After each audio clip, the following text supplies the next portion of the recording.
अस्सलाम वालेकुम। नया दौर के साथ मैं हूं Sabiul Hasnain. Judicial commission of Pakistan का इजलास अभी जारी है और अभी जजेस की नॉमिनेशन पर कंसिडरेशन होनी है मेंबरान की जानिब से, मगर तहरीक इंसाफ के जो मेंबर्स थे जुडिशल कमीशन ऑफ पाकिस्तान के, उन्होंने एहतजाज किया, बाइकआउट किया। मेरे साथ मौजूद हैं कमीशन के मेंबर बैरिस्टर अली ज़फ़र। इनसे चलकर बात करते हैं। बहुत शुक्रिया बैरिस्टर साहब ज्वाइन करने के लिए। ये बताएं कि अभी तो कंसिडरेशन होनी है जज नॉमिनीज़ पे, आप पहले ही बाइकआउट कर लिया, बेहतर नहीं था कि आप वहाँ पर रहकर अपना जो है तो रिजर्वेशंस रिकॉर्ड कराते?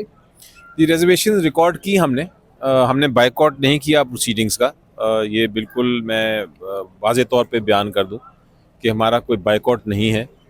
हमने रिक्वेस्ट की पोस्टपोन करने की और हमने बाकायदा उस पर बहस की और काफ़ी देर बहस चलती रही उस मौजू पे कि पोस्टपोन किया जाए, और उसकी वजूहत हमने बताई। मैंने ख़त भी लिखा था, उस ख़त का भी डिस्कशन हुआ।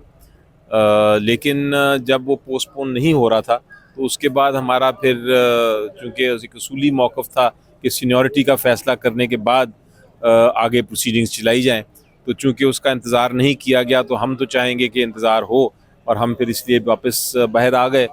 हमने फर्दर उसमें पार्टिसिपेट नहीं किया उन प्रोसीडिंग्स में, और यकीनी तौर पे हमारा मौक़िफ़ उसूली यही है कि सीनियरिटी पे फ़ैसला होना चाहिए पहले। अभी जो है तो 26वीं आईनी तरमीम के केस पर जब तक फैसला नहीं हो जाता, आपकी जानिब से मुखालफत है जजेस की एलिवेशन पर, तो अब फ्यूचर कोर्स क्या होगा? आज तो अपॉइंट एलिवेशंस हो जाएंगी। मेरा ज़ाती तौर पे 26वीं अमेंडमेंट की वजह से नहीं हमने इसको पोस्टपोन प्रोसीडिंग्स में हिस्सा नहीं लिया। हमने बड़ा मौक़िफ़ वाज़े रखा है कि सीनियरिटी की इशू पहले, जो बिल्कुल डायरेक्ट लिंक है जिसका इसके साथ। 26वीं अमेंडमेंट तो अपनी जगह केसेस चल रहे हैं, लेकिन इस वक्त इसको पोस्टपोन करने की वजह सीनियरिटी का मामला था, क्योंकि एक जज साहब ऐसे हैं जिनको कंसिडर करना था आज इस कमीशन ने कि उनको सुप्रीम कोर्ट लेके आना है कि नहीं। तो हमारा ये ख्याल था कि उनको कंसिडर नहीं किया जा सकता जब तक seniority list Islamabad high court की फाइनल ना हो।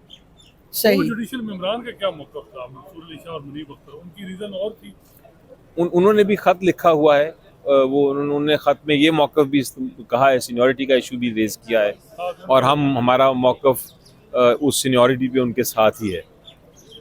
रियासत अली आज़ाद ने एहतजाज ख़त्म करने की कॉल दे दी है, आप कैसे देखते हैं इसको?